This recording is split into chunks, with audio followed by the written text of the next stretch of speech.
পোশাক থেকে culture, cold drinks থেকে আচার, সবকিছুতে এখন ইন্ডিয়া আউট। অর্থাৎ ইন্ডিয়া আউট হয়ে যাচ্ছে পোশাক থেকে কালচার, ইন্ডিয়া কোল্ড ড্রিঙ্কস থেকে আচার, সবখানে।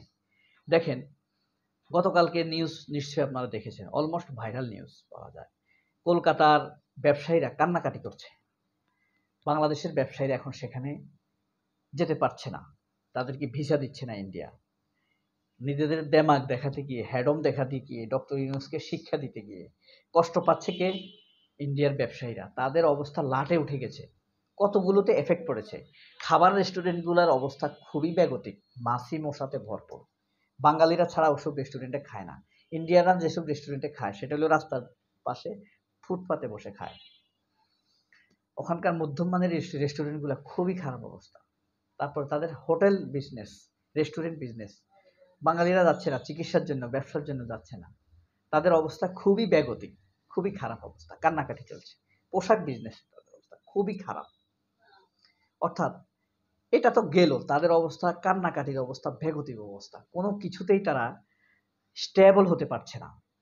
অর্থাৎ কলকাতা, নিউ মার্কেট, হায়দ্রাবাদ, বেঙ্গালোর, এসব অঞ্চলে বাংলাদেশিরা না যাওয়ার কারণে ব্যাপক আকারে প্রভাব পড়েছে। তাদের অর্থনীতিতে বিপর্যয় নেমে এসেছে, পার্সোনাল ইকোনমিতে।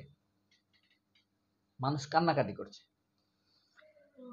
ঠিক গেল এটা, কিন্তু বাংলাদেশে যে ইন্ডিয়ান ড্রেসগুলো আসে কোনো না কোনোভাবে, চোরাই পথে হোক বা সীমান্ত দিয়ে হোক, বা ইন্ডিয়ান দেশে বানিয়ে ইন্ডিয়ান নামে বিক্রি করে না, ইন্ডিয়ান পোশাকের নামে, ওই যে পাখি টুকি এইসব ড্রেস, সেগুলো মানুষ কিনছে না, খুব তাচ্ছিল্য করছে। পোশাক ব্যবসায়ীরা যখন আমাদের দেশের গ্রাহকদেরকে, ঈদ কেনাকাটা যে চলছে ধুমছে, একটা কথা বলে রাখি, এবারের ঈদে ৮০২ কোটি টাকার ঈদ কেনাকাটা হবে। ৮০২ কোটি টাকার ঈদ কেনাকাটা হবার সম্ভাবনা রয়েছে বাংলাদেশের ইকোনমির আলোকে, গতবারের বেচা কিনার আলোকে। এই ডাটাটি বের করেছে বাংলাদেশের পোশাক শিল্পী সমিতি এবং ঈদ কেনাকাটা। তারা স্পষ্ট বলেছে ১০২। এই ১০২ কোটি টাকার মধ্যে অধিকাংশটাই হয়তো সেখানে হতো, অর্ধেক সেখানে হতো। এখন তো বাংলাদেশের যারা সেলিব্রিটি বা আপনার ধরেন একটু লেভেলের ইকোনমিক কালচার মেনটেন করে, পারিবারিক কালচার মেনটেন করে, তারা তো ইন্ডিয়াতে পোশাক কেনাকাটা করতো। খুব হাই লেভেলে যারা, তারা সিঙ্গাপুর, লন্ডন যায়। কিন্তু তারা এখন কলকাতাতে যাচ্ছে না, অনীহা তারা, তাদের।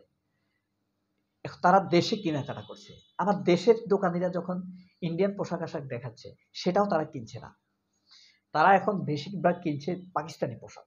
আসলে মূলত আদতে আপনারা যাচাই করলে দেখতে পাবেন, ইন্ডিয়ান পোশাকের চাইতে পাকিস্তানি পোশাকের Glamour, colour, painting, printing and আপনার তাদের এই কোয়ালিটি আরো অনেক ভালো, অনেক সুন্দর। যে কারণে বাংলাদেশের নারী পুরুষ সবাই, বিশেষত নারীরা, পাকিস্তানি পোশাকের দিকে ঝুঁকছে। আর পাকিস্তানি পোশাকের নিশ্চয়ই গ্লামার দেখেছেন আপনারা, অসাধারণ, কোয়ালিটি খুবই ভালো। শুধু বাংলাদেশে নয়, সৌদি আরব, আরব আমিরাত, Qatar, Dubai, Bahrain, Iran, Uzbekistan, Tajikistan, Kazakhstan, এই অঞ্চলগুলোতে পাকিস্তানি পোশাকের হিউজ ডিমান্ড, হিউজ ডিমান্ড। এবং এই ডিমান্ড ফুলফিল করতে পারছে না পাকিস্তান। পাকিস্তান, কাজাখস্তান, তাজিকিস্তান, কাতার, কুয়েত, আরব আমিরাত, সৌদি আরব বাদে প্রায় সব দেশেই গার্মেন্টস প্রতিষ্ঠা করেছে, ছোটখাটো গার্মেন্টস প্রতিষ্ঠা করেছে। কারণ ব্যাপক চাহিদা হওয়ার কারণে। এখন এই ব্যাপক চাহিদা কেন? কারণ দীর্ঘদিন থেকে আরব অথবা আরবের আশেপাশে, মধ্য এশিয়ার দেশগুলো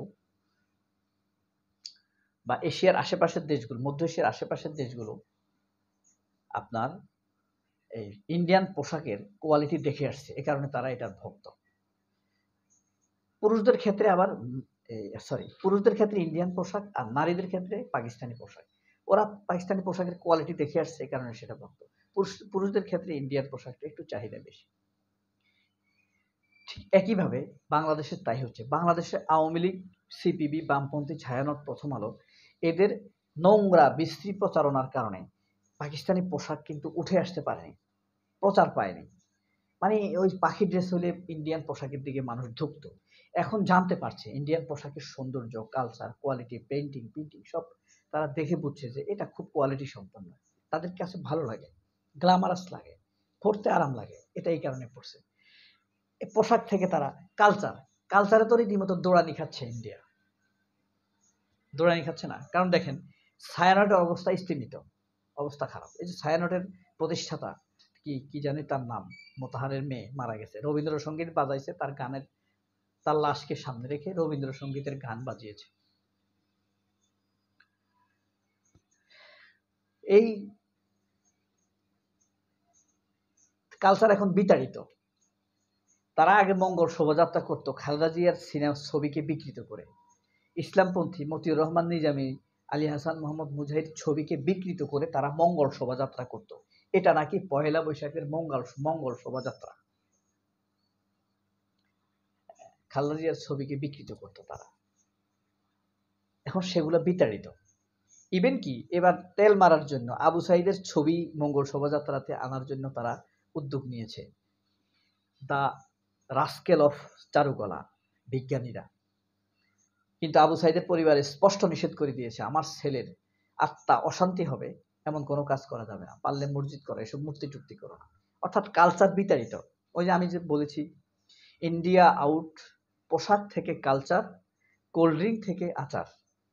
ইন্ডিয়ান কোল্ড ড্রিঙ্ক আছে না, মাউন্টেন ড্রিঙ্ক সহ আরো কিছু মাউন্টেন ড্রিঙ্ক কিন্তু ইন্ডিয়ান, আরো কিছু কোল্ড ড্রিঙ্কস আছে যেগুলো বাংলাদেশে চলতো অ্যাডের কারণে, যদিও এগুলো খুব ক্ষতিকর। এখন সেগুলো মানুষ খাচ্ছে না, এখন মানুষ কোকই খায় না, স্প্রাইটই খেতে চায় না, দেশি পণ্য খুঁজছে। হ্যাঁ, অর্থাৎ কোল্ড ড্রিঙ্কসের থেকেও তারা আউট হয়ে গিয়েছে। ইন্ডিয়ান যে চকলেট, আচার, মানুষ অজান্তে কিছু কিছু লেইসের যে চিপস, এটা নাই এখন দোকানে।